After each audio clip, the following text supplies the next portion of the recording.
So we're on the fourth remembrance, the remembrance that we will be separated from all that is near and dear to us. And this fourth remembrance, it rings the mindfulness bell of impermanence. Nothing lasts, nothing stays the same. Like sands through the hourglass, so are the days of our lives. That was a tagline to the soap opera my mother watched when I was a kid. But that line always struck me as being so inspiring and true. True. And this remembrance, it speaks to the inherent instability, the changeability of everything, relationships, possessions, status, health, youth, even these bodies and minds. Like sands through the hourglass, nothing lasts, nothing stays the same, everything changes. And we can either learn to flow with the currents of change or battle the waves. Our choice.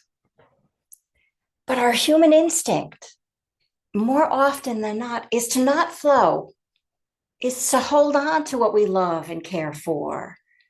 And in so doing, we suffer.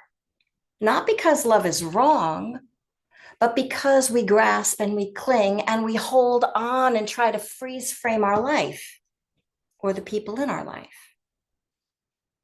The Buddhist term for this is tanha, thirst.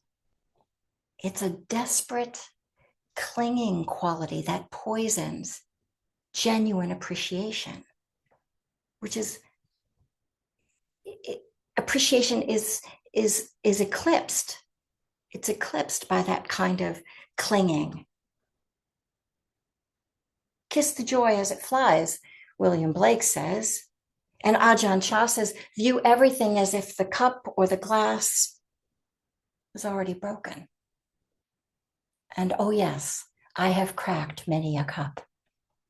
Best not to hold on to the idea that something will last or stay perfect forever. Try as we might, the new car, the new coat, the new iPhone, the new relationship, the new hip. They'll all get scratches, stains, dings, and tweaks. In my early 20s, I was working 2 jobs as a nurse to keep my apartment. But for an entire year, I saved up and I made my first big purchase. It was a thick, carved Chinese rug, pale colors, like spring waking up. It was beautiful. And I imagined having it forever. I couldn't imagine ever giving it up.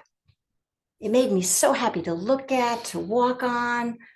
And yes, of course, I was proud. So when I had my first adultish party with all my late 20-something friends, right, we're all acting very sophisticated. And yup, I am the first one to spill red wine on that carpet. Oh my God. They were so grateful that it was me. Can you imagine? Right? Right. And I was devastated. And for the longest time, it really upset me, right? That I had done this, that I had hurt it in some way. But the wisdom of aging, time, and practice, it does things to one's perspective. It gives you a different sensibility. And I really did come to understand Ajahn Chah's analogy. The rug was already damaged. The red wine had already been spilled. The rip, the tear, the wear and tear, it just happens. This is inevitable. It's predictable. But we can enjoy it while it's here. We can enjoy it fully while it's here. But when we cling and we grasp, we try to hold on, all we're doing, we're trying to prevent the change. Sure, we could wrap the glass or the cup up in bubble wrap, put it in a box, we can save it, and then what? Periodically, occasionally take it out to look at it? Why? If it's something we love, Use it. Use it. Use it and appreciate it every time you use it. Use your favorite cup every day. Enjoy it. Make much of that. Make much of that appreciation. Admire its beauty, its functionality. Admire its meaning, where it came from, the stories it carries. Admire the tea that it holds, how it sparkles in the sunlight, how it makes you happy, how you feel special when you're holding it. Oh my goodness. Why not? Why not? Savor the flavor. Appreciate something while it is here, while it is still intact, because it won't always be so, but it is today. Let these ordinary, extraordinary moments feed your heart good food. Maybe even pause and notice the body as it is right now. For whatever its ailments, it's still here. Thank you, body. Thank you for waking up today. Thank you for breathing. Thank you for the heart that's still pumping, not with my help, just pumping. Thank you, mind, that you're able to think. And thank you for all the friends that are still here with me, all the animals and the plants and the places that I love that are still here. I'm grateful. I don't have to hold on to be grateful. And when the cup breaks, when the red wine spills on the brand new expensive carpet, when the dog knocks over the family heirloom, let's not cry over spilt milk. It's water over the waterfall. It's done. What's done is done. It's the phase of that life, of that cup's life, of that rug's life, of a relationship is over. But it may one day be a great story. And it definitely keeps conditioning the heart to learn how to let go. This is just these the broken cup, the spilt wine, the broken heart. These are all part of the weave of the design, the patterns of life. Sometimes it's only in the losing of something that we realize something's important. So let's appreciate as we go along and not hold on. Let's practice the loving and letting go. Because everything is on loan. Children, partners, homes, even these bodies, rent free, except that we're asked to care for them as long as they're in our physical possession. We live in a home from the early 1900s. We're the 11th owners. Surely there will be more. But taking care of this property while I'm still dwelling in it is a kind of caring that lives beyond us. It's a kind of paying forward, you could say, to the next generation, whoever they may be.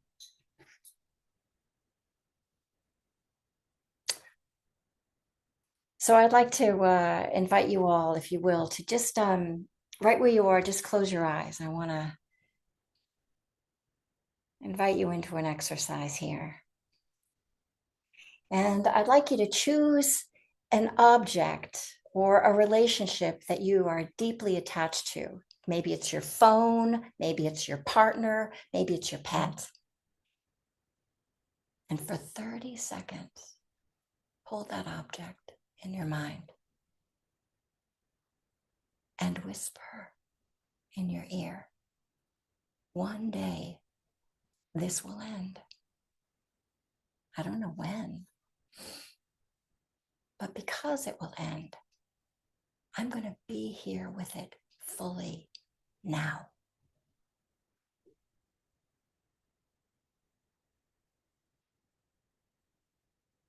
So breathe, appreciate, and savor this object right now.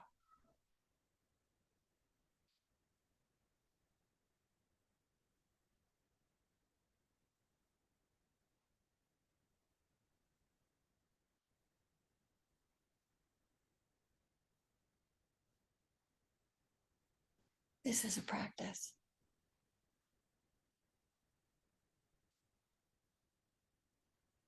And if you will, now just gently open your eyes again.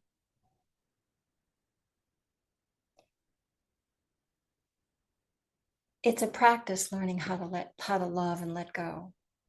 And it's easier to practice with objects that perhaps are of lesser value to us. And maybe it is the cup, maybe it is the glass, maybe it is some special object. But when you use it, consider its relevance. When you notice it and delight in it, consider its relevance, breathe and enjoy. Kiss the joy as it flies. Why not? Why not? If nothing lasts, if everything is changing, well, we can drink deeply while something is here before us. We can learn to flow with the currents of change and not battle the waves. We can do this. It's for our welfare. It's for the welfare of all the beings we encounter. We can do this. Thank you for your practice.